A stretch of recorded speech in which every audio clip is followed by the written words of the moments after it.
மேலும் மேலும் பிரச்சனை கூர்மை அடைவதை திமுக இருக்கக்கூடிய சில மூத்த தலைவர்கள் பொறுப்படுத்தி செய்ய விரும்பலை. இப்போ வில்சன் ஆகட்டும், என்ஆர் இளங்கோவாகட்டும், சவுக்கு வழக்கை கூர்மைப்படுத்த விரும்பலை. ஏன்னா சவுக்கு வெளியே வந்தால் இவர்கள் ரெண்டு பேருடைய வரலாறுகளையும் வெளியிட வேண்டிய தொடர்ந்து தொடர்ந்து அடிச்சுட்டே இருப்பான். அப்போ சவுக்கை பார்த்தா பயப்படுறாங்க.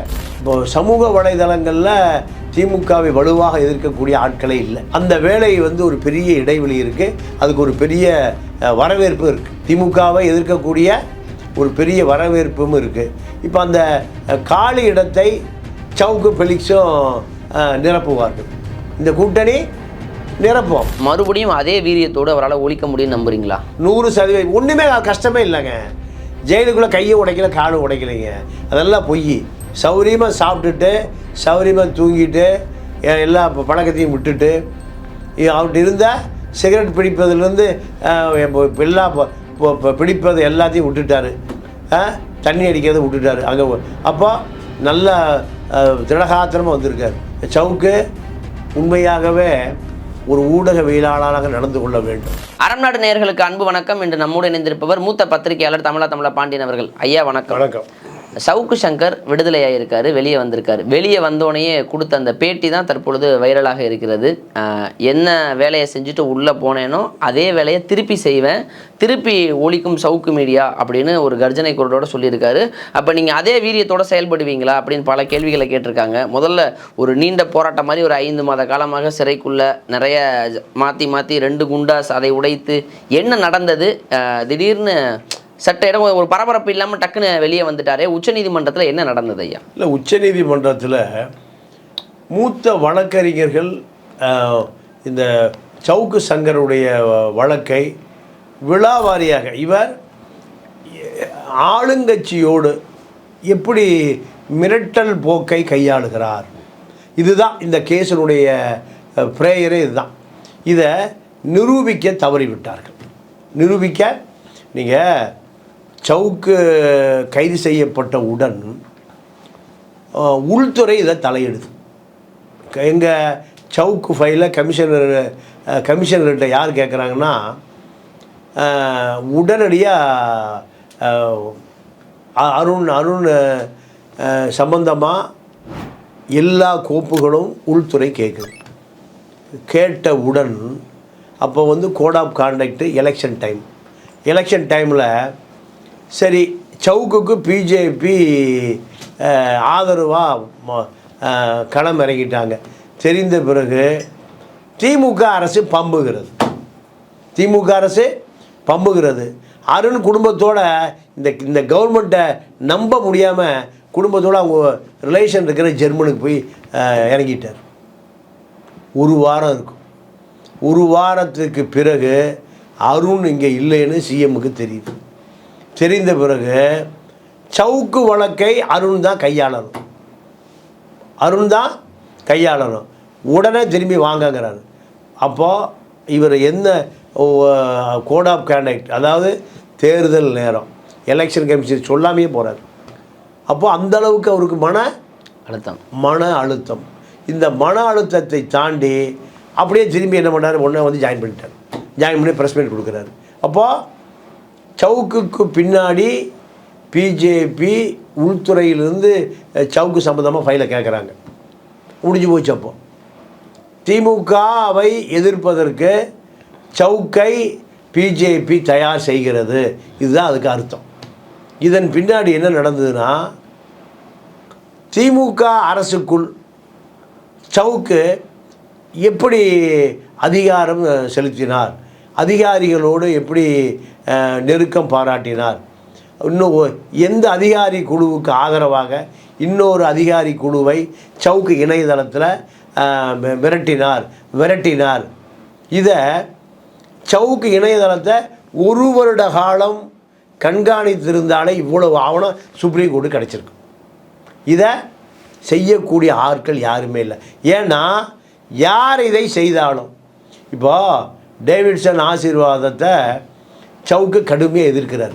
ஏன் எதிர்க்கிறாருன்னா, இவருடைய கட்டுப்பாட்டுக்குள்ளே வரமாட்டேங்கிறார். ஆனால் ஏகே விஸ்வநாதனை பற்றி சவுக்கு 1 வாரத்தை கூட பேச மாட்டார். ஜாங்கிட்டை பற்றி ஒரு வார்த்தை கூட பேச மாட்டார். இவர்கள் 2 பேருக்கும் ஆதரவான சிபிஐ அதிகாரிகளை பற்றி பேச மாட்டார். இவர்களுக்கு எதிரான அதிகாரிகளை சிபிஐ பற்றி சவுக்கு இணையதளத்தில் பக்கமாக செய்தி வரும். ஊழல் அதிகாரிகள், சிபிஐ அதிகாரிகள், ஆந்திரா கேடர் அதிகாரிகள், கர்நாடகா கேடர் அதிகாரிகள்லாம் ஒன்றும் இல்லை. 1 வருட காலம் சவுக்கு இணையதளத்தில் இருக்கக்கூடியதை காப்பி எடுத்தால இவரை சுப்ரீம் கோர்ட்டில் 5 வருடம் காலம் குண்டாசில் அடைப்பதற்கான ஆவணங்கள் அங்கேயும் இருக்குது. அப்போ ஏன் ஐயா இப்போ வீடியோக்களில் பார்த்துருந்தா சவுக்கு பேசினதை பார்த்துருந்தாவே அவர் யாருக்கெல்லாம் எதிராக செயல்பட்டார், என்னென்னலாம் பண்ணாருன்னு எடுத்துடலாங்கும் போது அப்புறம் ஏன் அங்கே போய் வந்து குண்டாஸ் போட்டது தப்பு தான் வித்ட்ரா பண்ணாங்க? அங்கே என்ன நடந்தது? அங்கே என்ன நடந்ததுன்னா, இதில் வேலுமணி, பிஜேபி 2 பேருமே இந்த வழக்கினுடைய பின்னணியில் இயங்குகிறார்கள். அப்போது திமுகவை பொறுத்தவரை திமுக என்ன நினைக்குதுன்னா, இந்த வழக்கை மேலும் நடத்த விரும்புனா பிஜேபி உள்ளே வந்துடுது. இல்லை, பிஜேபி நேரடியாக பிஜேபியும் திமுகவுமே மோத வேண்டிய நிலைமை வருது. அப்போது சவுக்குக்காக பிஜேபி பின்னணியில் இயங்குகிறது என்பதை தெரிந்து கொண்ட திமுக வழக்கறிஞர் குழு இந்த வழக்கை வாபஸ் வாங்கிடுவோம், தேவையான ஆவணங்கள் இல்லை, தேவையான ஆதாரங்களை நீதிமன்றத்தில் சேர்ப்பிக்க முடியல, இந்த வழக்கை மீண்டும் நடத்துவதற்கு திமுக விரும்பலை. நீங்கள் திமுக வலுவான வழக்கறிஞர் குழுனா செந்தில் பாலாஜி எப்போ வெளியே வந்திருப்பார். அவர்களை மட்டும் காப்பாற்றி கொள்ளுகிறார்கள். திமுக குடும்பத்தை மட்டும் எங்கே காலில் விழுகணுமோ, எங்கே கையில் விழுகணுமோ காப்பாற்றி கொள்ளுகிறார்கள். ஆனால் இப்போ பொன்முடி டெல்லியை விலைக்கு வாங்கிட்டார். ஆனால் செந்தில் பாலாஜியால் வாங்க முடியல. வாங்கக்கூடிய ஆட்கள், வலுவான ஆட்கள் இல்லை. யாருக்கிட்ட? செந்தில் பாலாஜிகிட்ட. அப்போ திமுக தன்னை காப்பாற்றி கொள்ளக்கூடிய முயற்சிகளை மட்டும் செய்கிறதே தவிர திமுகவை காப்பாற்றக்கூடிய வேலை செய்யலை. நான் சொல்ல புரியுதா? அப்போது சவுக்கு விஷயத்தில் மேலும் பிரச்சனை கூர்மை அடைவதை திமுக இருக்கக்கூடிய சில மூத்த தலைவர்கள் பொறுப்படுத்தி செய்ய விரும்பலை. இப்போ வில்சன் ஆகட்டும், என்ஆர் இளங்கோவாகட்டும், சவுக்கு வழக்கை கூர்மைப்படுத்த விரும்பலை. ஏன்னா சவுக்கு வெளியே வந்தால் இவர்கள் 2 பேருடைய வரலாறுகளையும் வெளியிட வேண்டிய தொடர்ந்து அடிச்சுட்டே இருப்பான். அப்போ சவுக்கை பார்த்தா பயப்படுறாங்க. இப்போ நீங்கள் சொல்கிறத பார்த்தா இவர்கள் சைடில் வந்து ஒரு நல்ல ஒரு வலுவான நேர்மையான ஆட்கள் இல்லை. இப்போ நாளைக்கு வந்ததுக்கப்புறம் எங்கே நம்மளை பற்றியான ஃபைல் வெளியே வந்துருமோன்னு பயந்துட்டு அதுதான் காரணம். இதனால் இப்போ திமுக தலைமை என்பது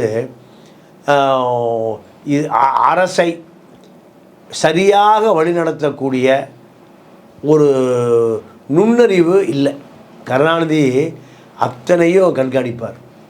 இப்போ இந்த திமுக அரசாங்கத்தில் ஆட்சி நடத்துறதுக்கு அனைத்து அதிகாரங்களும் யாருக்கு கொடுத்துட்டாங்க? முதலமைச்சர் அலுவலக அதிகாரிகளுக்கு. முருகானந்தம், உதயச்சந்திரன், தினேஷ் போன்றவர்கள் தான் இப்போ ஆட்சி நடத்துகிறாங்க. யாரை கமிஷனராக போடணும், யாரை டிஜிபியாக போடணும், யாரை அமைச்சராக வச்சுருக்கணும், யாரை துறை செயலாளராக வச்சுருக்கணும், இதெல்லாம் முதலமைச்சரோ உதயநிதியுடைய கவனத்துக்கே போகாமல் முழு பொறுப்பு யாருக்கு கொடுக்கப்பட்டது? நீங்கள் திரும்ப ஒரு மாதம் முந்தி சொன்னார், அதிகாரிகள் முதலமைச்சர் அலுவலகத்துக்கு கட்டுப்பட மறுக்கிறார்கள் சொல்லிட்டு போனாரா? இது அவர் நீண்ட நாளாக கண்காணித்ததனுடைய விளைவு அந்த வார்த்தை வருது. அதிகாரிகளுடைய ஆட்சியாக இருக்கிறது. அதுதான், அதிகாரிகளும் டெல்லிக்கு பயந்துக்கிறான். இப்போ ரெண்டு அதிகாரிகள் ஆட்சியாக இருக்குது. டெல்லி நேரடியாகவே அதிகாரம் செலுத்தக்கூடிய சில அதிகாரிகள் இருக்காங்க.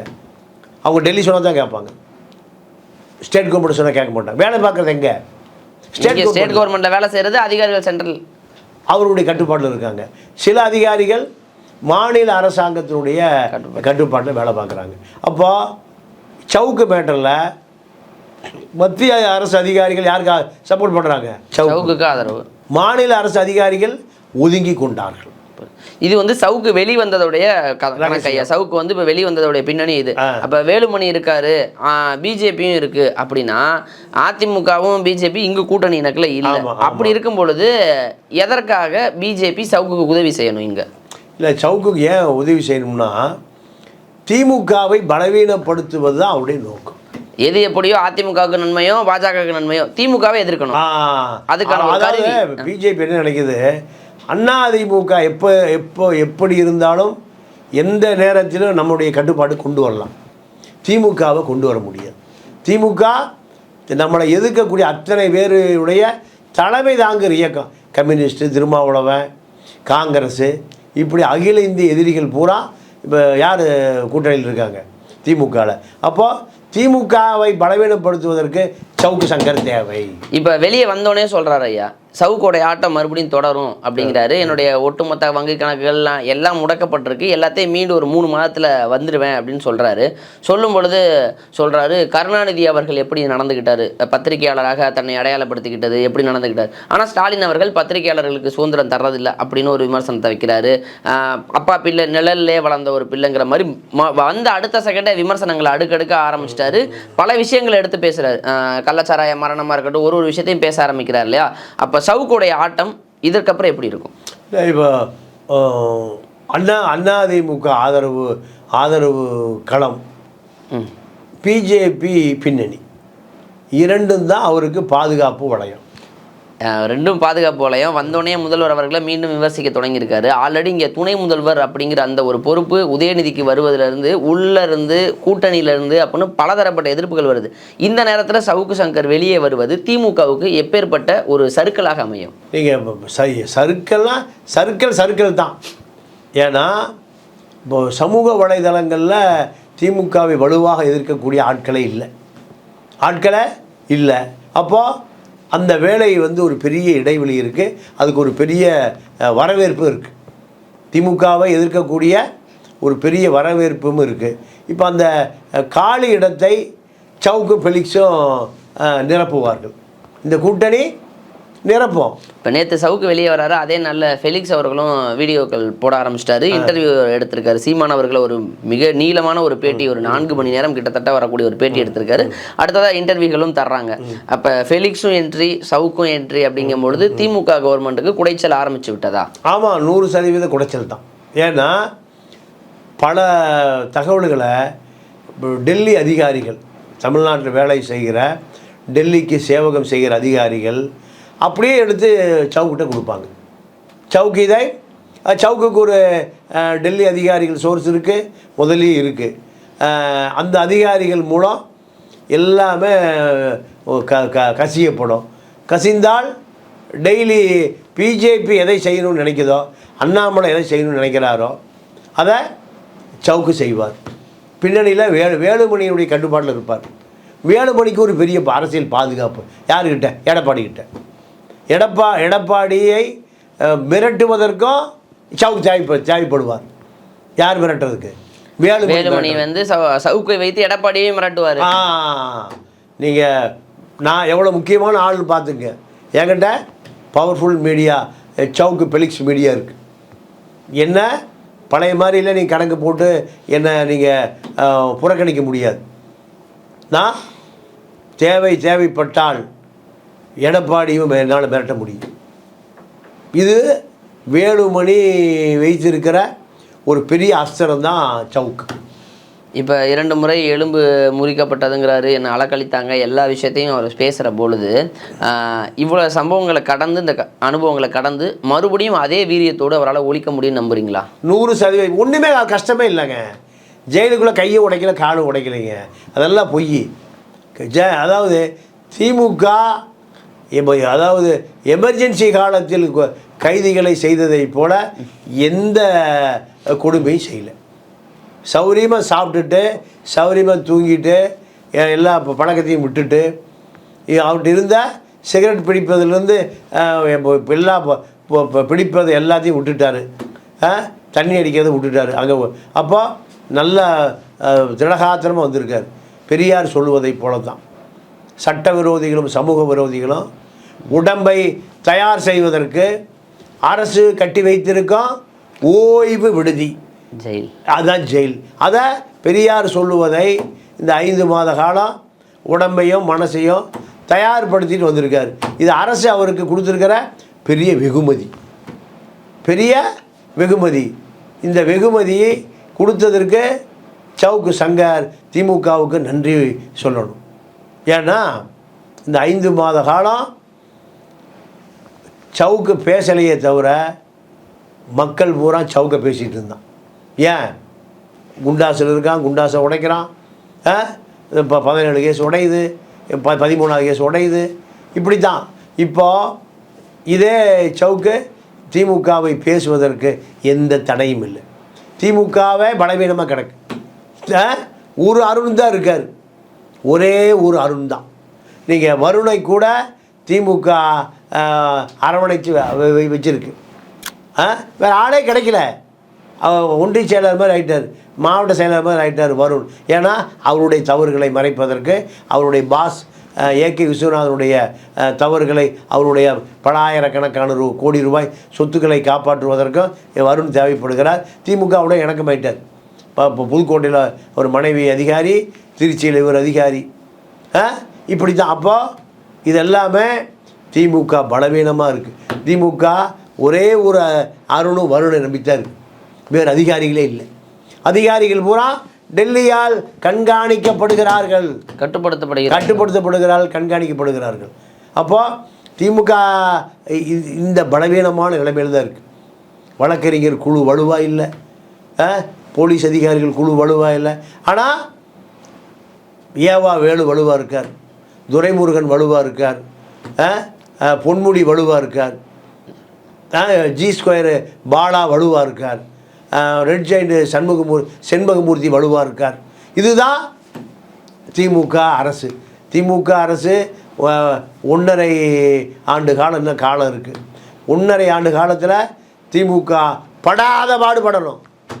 ஏன்னா திருமாவூர் பக்கம் காலம் இழுக்கிறார், இந்த பக்கம் வேல்முருகன் இழுத்து கொண்டே இருக்கிறார், காங்கிரஸ் ஒரு பக்கம் இழுக்குது, கம்யூனிஸ்ட் ஒரு பக்கம் இழுக்கிறாங்க, உட்கட்சிக்குள்ளே சீனியர்கள் ஒரு பக்கம் இழுக்கிறாங்க. இப்படி பல தொந்தரவுகள் தொல்லைகளையும் தாண்டி அடுத்து ஆட்சிக்கு வருவதற்காக பல வியூகங்களை வகுக்க வேண்டியிருக்கு. இப்படி அதற்கே திமுகவுக்கு நேரம் சரியாக இருக்குது. ஆனால் பக்குவப்பட்ட முதலமைச்சராக மு.க. ஸ்டாலின், கருணாநிதியை போல இது பல மில்லியன் கேள்விகளை கொண்டது. இந்த சூழ்நிலையில் தான் சவுக்கு வந்திருக்கார். சவுக்கு உண்மையாகவே ஒரு ஊடகவியலாளராக நடந்து கொள்ள வேண்டும். பிஜேபிக்கு ஆதரவாக, அதிமுகவுக்கு ஆதரவாக திமுகவை எதிர்ப்பது ஊடக அரண் அல்ல. அதுதான் தொடர்ந்து சவுக்கு செய்வார் என்றால் சவுக்கு ஒரு பத்திரிகையாளரே அல்ல. நான் பழைய காலத்துலேருந்து அதான் சொல்கிறேன். பெலிக்ஸும் ஒரு பத்திரிகையாளர் அல்ல. பத்திரிகையாளர் என்பவன் திமுகவை பேசணும், அதிமுக பேசணும், பிஜேபி பேசணும், காங்கிரஸை பேசணும், எல்லாத்தையும் பேசணும். தவறு எங்கே இருக்கோ அதை மக்கள் மன்றத்தில் கொண்டு போய் சேர்ப்பவன் தான் ஊடகவியலாளர். ஒரு சார்பாக காசை வாங்கிட்டு, ஒரு சார்பாக கட்டிங்கை வாங்கிட்டு இன்னொருவருக்கு எதிராக பேசுவது என்பது ஊடக அறமும் அல்ல, ஊடக தர்மமும் அல்ல. ஓகேங்க ஐயா. சவுக்கு 3.0 அப்படிங்கிற மாதிரி வெளியே வந்திருக்காரு. அவருடைய ஆட்டம் வீரியமாக இருக்கும்னு அதை அவரே சொல்லியிருக்காருங்கும் பொழுது திமுகவிற்கு எந்த மாதிரியான குடைச்சல்கள் ஏற்படுதுங்கிறத பொறுத்திருந்து பார்ப்போம். சவுக்குடைய ஆட்டம் எந்த அளவுக்கு வீரியமாக இருக்குங்கிறதையும் பொறுத்திருந்து பார்ப்போம் ஐயா. நேரம் கொடுத்ததற்கும் பதில்கள் கொடுத்ததற்கும் நன்றி. நன்றி, வணக்கம்.